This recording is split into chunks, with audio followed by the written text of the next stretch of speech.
evening, everyone. Thank you for staying back after that long session. So this is work in progress. So at the same time, this work is also going to be, I think, slightly of giving a long-term perspective, just like we now had some discussions regarding the long-term future of CBDCs, of gold industry and so on, how major changes might come up. So this is also in that line. And this work, it's somewhat academic in nature, so may not tell too many new things, but I have tried to put things in perspective and derive some recommendations. So now let's begin by looking at this picture. This is basically the close-up of a watch by one of the luxury watchmakers, Swiss watchmakers. What the text says is that the finely fluted gold case of the classic 7147, there is actually a model number, and houses an ultra-thin movement, the complexity of which is matched only by the timeless elegance of the watch, distinguished by, and now there are some product features being described, very extremely, luxurious so-called features. Off-centered oscillating weight, variable inertia balance, beating at the rate of 3 hertz, and silicon balance spring and escapement. So by the time we talk about all this, we know that the product is really distinct. It is in some way a very luxurious product, and you get what you pay for. So now let's look at some expensive products. Luxurious, of course, if you don't have that much money, then definitely it's a luxurious product. So let's look at comparable products. So I have just picked up 2 advertisements. One for Tanishq, that's a chain that, definitely not very easy to buy unless you have the money. And then Aura, also again another necklace. So what do we expect is the text written over here. Given what we just saw, we would expect some kind of a description which details the intricate carving that is there in the necklace and all the details that have gone into the craftsmanship. But what we actually find is that there is making charges, 0%, 25% discount on making charges, that is it. There is nothing about the product in this, this ad. And this is very, very common. So I've just selected 2, but this is the way the industry has been working. Okay. Not many industry people over here, so I can say what I like. So this is the project that I'm going to present. From making charges to crafting premium, determining the feasibility of a novel strategy for marketing gold jewelry. So, so in this project, what we are trying to look at is how can we actually convey the luxurious, the intricate nature of the finery that actually goes into gold. It's ultimately, it's not a piece of rock that we are buying that you just weigh it by grams and then you pick it up. So let's look at that. There are 2 research questions that I look at. The first is on the current practices with respect to making charges. So are the current practices sustainable in the context of Indian gold jewelry industry? So of course, the practice of gold weight plus making charges, that's something we are all aware of. We are all comfortable with because we can, there is no change and it's prevalent everywhere. But is this actually sustainable? The second question is about the feasibility of adopting pricing of gold jewelry based on craft premium rather than on making charges. So can we go from making charges, which is something we all dislike, to craft premium? So after all, many of us are willing to pay a premium for products that are well crafted. Think of the furniture in our houses, or maybe some idols, statues, all these things, we appreciate the way it is crafted. So of course, it's a big change in the industry. So given that it's a big change, what would this change require from industry stakeholders, jewelers, customers, policymakers, everybody? So there are 5 key ideas that I will be discussing. The first one is about the current practices itself, just to make sure we are all on the same page. What are the current practices? The second one is on gold compared to other categories. Why does gold require a premium? The third is on the pricing itself. The fourth is an innovative way of pricing. And finally, the impact and what is expected or required from stakeholders. So in terms of current practices, So what we do know, and this is coming from market observations, that's personal observations, informal conversations, customer conversations, jeweler interviews. So I will explain the data collection and methodology towards the end. So jeweler interviews and secondary research through news articles. All of this is informing this particular slide and some of the coming slides. So firstly, only a very small amount of jewelry is sold at a combined price where the gold price itself and the making charges are separate. That kind of jewelry is very limited. The second point is that making charges range anywhere from 2 to 25%, that is a premium, and sometimes it can go even higher depending on the jewelry itself. So the third one is that making charges are always construed as a loss, which means that the craftsmanship value of the product actually doesn't get valued. The moment you say that I don't want to pay something, so making charges, you don't want to pay it, or you want to reduce it. The moment you say that I don't want to pay it, then that means I'm actually devaluing the artisan in a way. The fourth point is that discounting on making charges is not uncommon. It's there all over the year. Sometimes at festivals it is a bit more, but usually discounting on making charges is the norm rather than the special event. And similarly, because there is discounting, customers are also interested in bargaining and haggling and getting more of their money's worth. Finally, the choice of retailer, because all retailers price similarly, the choice of retailer actually depends on discounts and the customer loyalty. So if I have always been buying from particular jeweler, I buy from there, but there is really nothing stopping me from going anywhere else.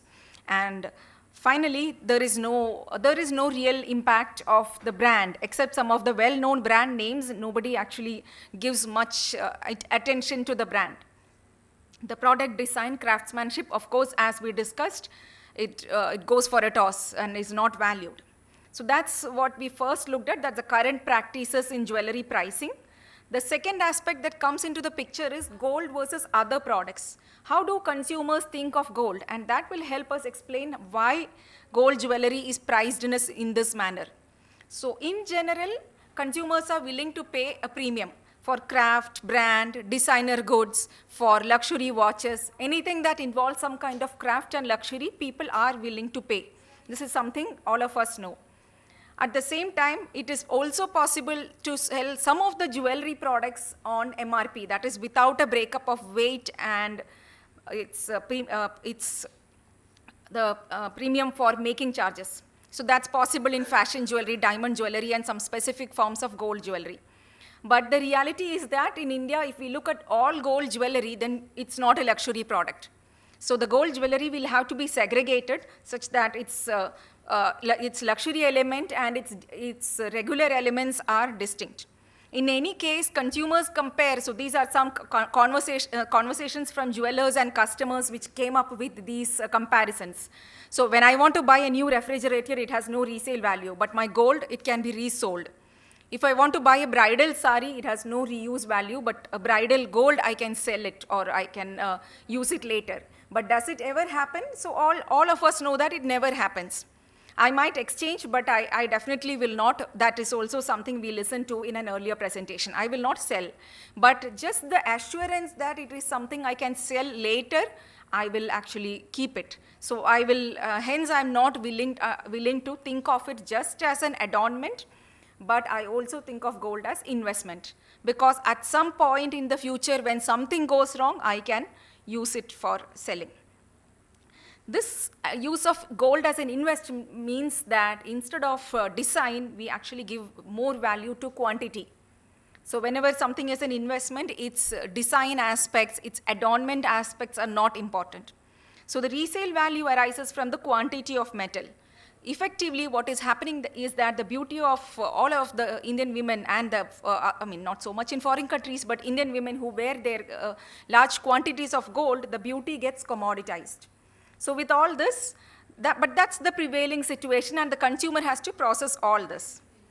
So given what we know of the current practices and the jewelry buying and all that, let's look at the pricing.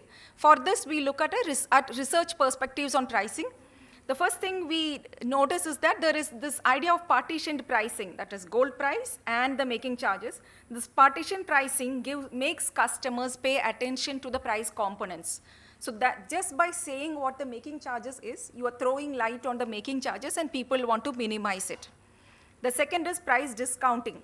So the moment discounting is practiced, then customer expectations are that there will be more and more discount.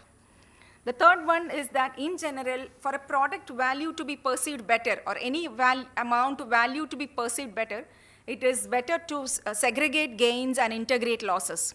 So in our context, it just means that it is actually better to combine the gold price and the making charges. But then, of course, the industry practice is different. And finally, customers always have a pain of paying. Whenever they make a payment, there is always a problem associated with it because it's money going away from your pocket. So given that this pain of paying exists, there ideally needs to be some other way by which we make customers happy giving that money, which works out well for everybody. So let's look at the pricing innovation that is being considered in this paper. So what we had traditionally, that's on the left side, that's the cost and competition-based pricing. So the pricing is based on the cost of gold, and it is based on competition, what everybody offers. On the right side, what we have is value-based pricing. That is pricing based on the actual value that the customer gets out of the product. So towards the left side, we see that when pricing is based on cost and competition, it ultimately reduces margins for all players. And the big players might still win when there is a price war, but as the lower rung players will find it a problem. The second is that overall there is a negative impact in the industry when prices go down. There is commoditization of the product and it devalues intermediaries. So the artisans also do not get a fair deal. On the right side, when the pricing is innovative, we find that if the pricing is based on value, the price itself is a signal of value. So the more beautiful a chain is, the more costly it's going to be. The fair price then reflects the value added at each stage. It also enables other drivers besides just the cost, for example, brand or the craftsmanship. And this in turn allows sustainable valuation. So this is something we will touch upon, the sustainability of the industry itself. And overall, this innovation will basically reduce the quantity of gold that people buy and increase the premium given for craft. This is critical for us because as the years progress, it is a commonly known fact that the younger population is less interested in buying gold for investment.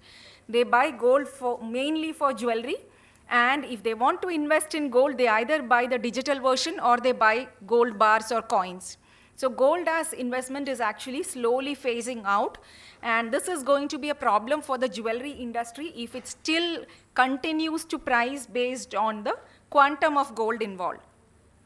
So with that, now let's look at so having covered the whole picture, we will look at the ecosystem impact. That is, how are the various stakeholders currently impacted and what is the future expectation. So the current situation with its negatives is highlighted in red, and the impact towards the future is indicated in green.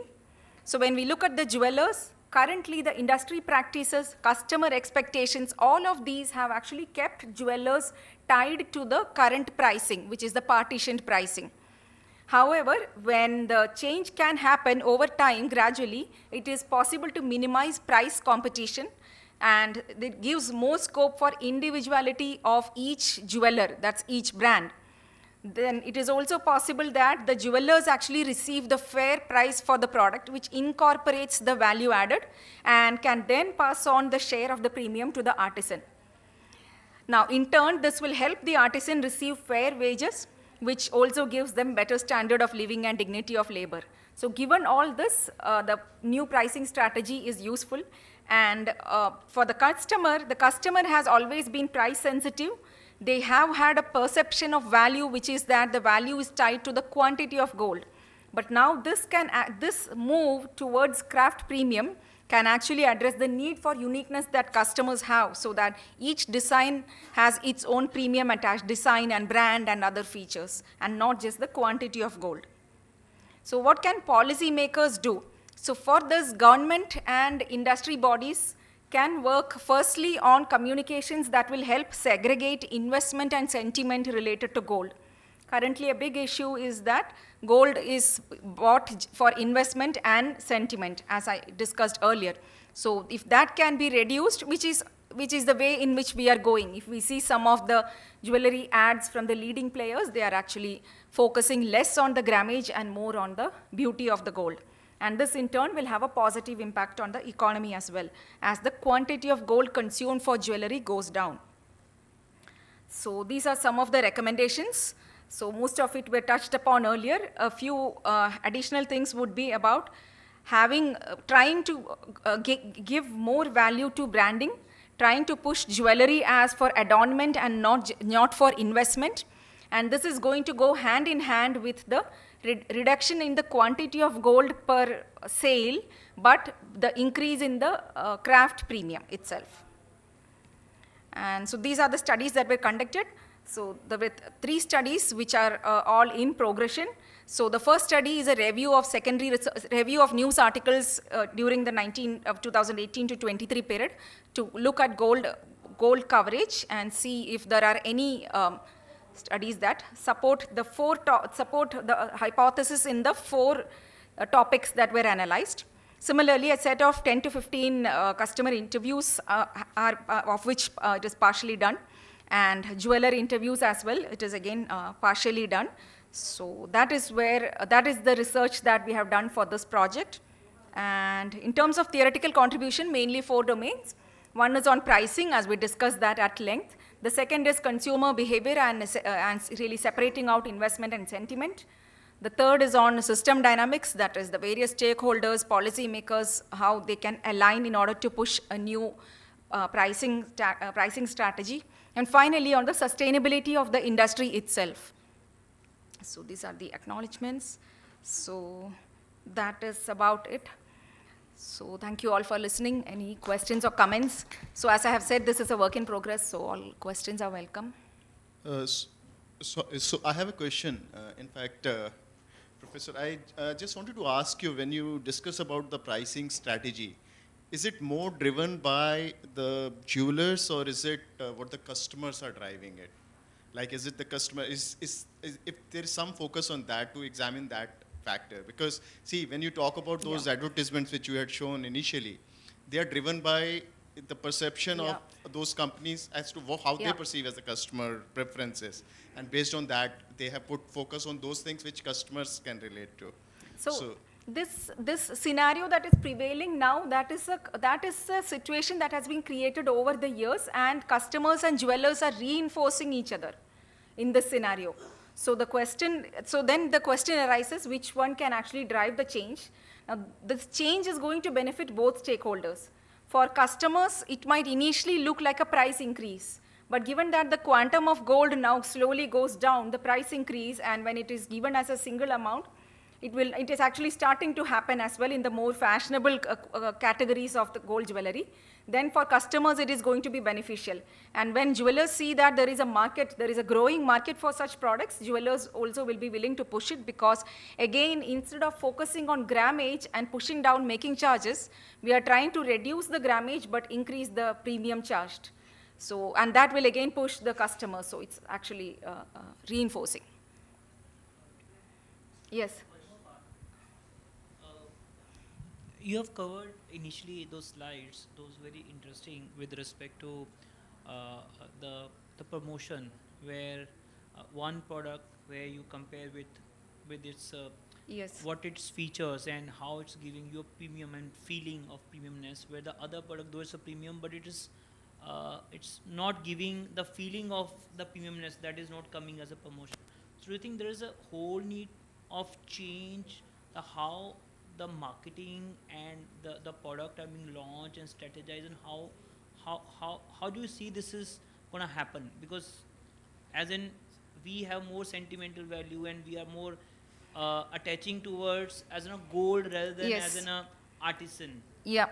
So of course, agreed. Again, this is the current scenario that is prevailing. But if you see over the last 10 years, there has been a very, very slow trend of shift towards the youth, especially when they try to buy gold jewelry, they are When they are looking for gold jewelry, they are actually looking for adornment kind of pieces. Of course, they are buying, but it is the bridal jewelry which commands the largest quantum of gold. That's the quantity in terms of grammage. But those are less and less favored, and even now when they are being bought, it's usually the pressure from parents rather than the youth of today. So over time, let's say 10 years down the line, when today's 30-year-olds or 25-year-olds become 35 and 40, at that point, it is unlikely that they will accumulate as much gold as their parents did. So that tendency is actually there. So that I'm just saying that we can actually pick up that tendency. Yeah, hi, I have a question. You mentioned that there is obviously an industry practice to differentiate between quantity of gold and making charges, right? And discounts are a part of any industry, be it white goods also. Today you can buy something, at some discount.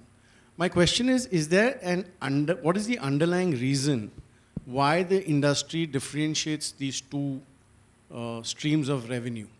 Okay. And why do they offer discount only on making charges? Is there an underlying financial reason, a marketing reason? What is the underlying reason that they do this? So my understanding based on conversations with jewelers is that it is based on what the leeway that they have to play with. So the gold price is not something they want to play with because that is one of the drivers of the margin.